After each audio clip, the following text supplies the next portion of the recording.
Primary ಸ್ಕೂಲ್ನ ಹುಡುಗ ತನ್ನ ತಂದೆ ತಾಯಿ ಹತ್ರ ಬಂದು ಹೇಳ್ತಾನಂತೆ, ಸಮ್ಮರ್ ಹಾಲಿಡೇಸ್ ಬಂದಿರುತ್ತೆ, ಅಪ್ಪ ನನಗೊಂದು ಆಸೆ ಇದೆ, ನಾನು ಒಬ್ಬನೇ ಟ್ರೈನಲ್ಲಿ ನಮ್ಮ ಅಜ್ಜಿ ಮನೆಗೆ ಹೋಗ್ಬೇಕು, ನನಗೆ ತುಂಬಾ ಆಸೆ ಇದೆ, ನಾನು ಒಬ್ಬನೇ ಹೋಗ್ತೀನಿ ಅಂತ ಹಠ ಮಾಡ್ತಾನೆ.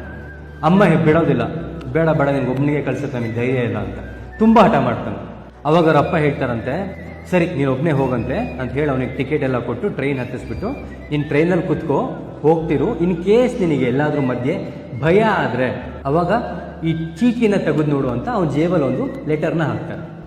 ಸರಿ, ಆ ಟ್ರೈನಲ್ಲಿ ಫಸ್ಟ್ ಟೈಮ್ ಹೋಗ್ತಿದ್ದಾನೆ, ಸಣ್ಣ ಹುಡುಗ ಬೇರೆ, ಆ ಜನರಲ್ ಹೋಗಿ ಎಲ್ಲ ಅದು ಇದು ಮಾರೋದಕ್ಕೆ ಕಡಲೆಕಾಯಿ ಅಂತ ಬರ್ತಿದ್ದಾರೆ, ಎಷ್ಟೋ ಜನ ಸೀಟಿಗೋಸ್ಕರ ಸಾಯ್ತಿದ್ದಾರೆ, ಎಷ್ಟೋ ಜನ ಏನೋ ಮನೆ ಬಿಟ್ಟು ಬಂದಿದ್ದೇನೋ, ಒಬ್ಬನೇ ಇದೆಯಾ, ಎಲ್ಲೋ ನೀವು ಅಪ್ಪ ಅಮ್ಮ ಅಂತ ಕೇಳ್ತಿದ್ದಾರೆ. ಅವನಿಗೆ ಭಯ ಶುರುವಾಗುತ್ತೆ, ಅವ್ರ ಅಪ್ಪ ಹೇಳಿದ ಜ್ಞಾಪಕ ಬರುತ್ತೆ.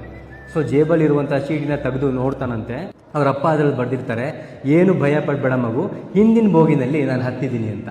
ಅಂದರೆ ನಿಮ್ಮ ಮಕ್ಕಳು ಏನೇನೋ ಹೊಸದಾಗಿ ಪ್ರಯತ್ನ ಮಾಡಬೇಕು ಅಂತಾರಲ್ಲ, ಅದನ್ನು ತಡಿಯಕ್ಕೆ ಹೋಗ್ಬೇಡಿ, ಪ್ರಯತ್ನ ಮಾಡಲಿ ಅವರು, ಬಟ್ ಅವ್ರ ಮೇಲೆ ಒಂದು ಕಣ್ಣಿಟ್ಟಿರಿ. ಅವನೇನೋ ಒಂದು ಹೊಸದೊಂದು ನಾಳೆ ಹೋದ್ಮೇಲೆ ಒಂದು ಬಿಸ್ನೆಸ್ ಮಾಡ್ತೀನಿ ಅಂತಾನೆ, ಹೊಸದಾಗೊಂದು ನಾನೇ ಒಂದು ಇನ್ವೆನ್ಷನ್ ಮಾಡ್ತೀನಿ ಅಂತ ಅವನಿಗೆ ಸಪೋರ್ಟ್ ಮಾಡಿ, ಬಟ್ ಅವ್ನು ನಿಜವಾಗ್ಲೂ ಆ ದಾರಿಯಲ್ಲಿ ಹೋಗ್ತಿದ್ದಾನೆ, ಒಂದು ಕಣ್ಣಿಟ್ಟಿರಿ, ಆ ಕಣ್ಣನ್ನ ತೆಗಿಬೇಡಿ ಅಷ್ಟೇ. ಸೊ ನೀವು ಕೊಡುವಂಥ ಸಪೋರ್ಟ್ ಏನಿದೆ ಅದು ಬಹಳ ಮುಖ್ಯ ಮಕ್ಕಳಿಗೆ. Download ShareChat.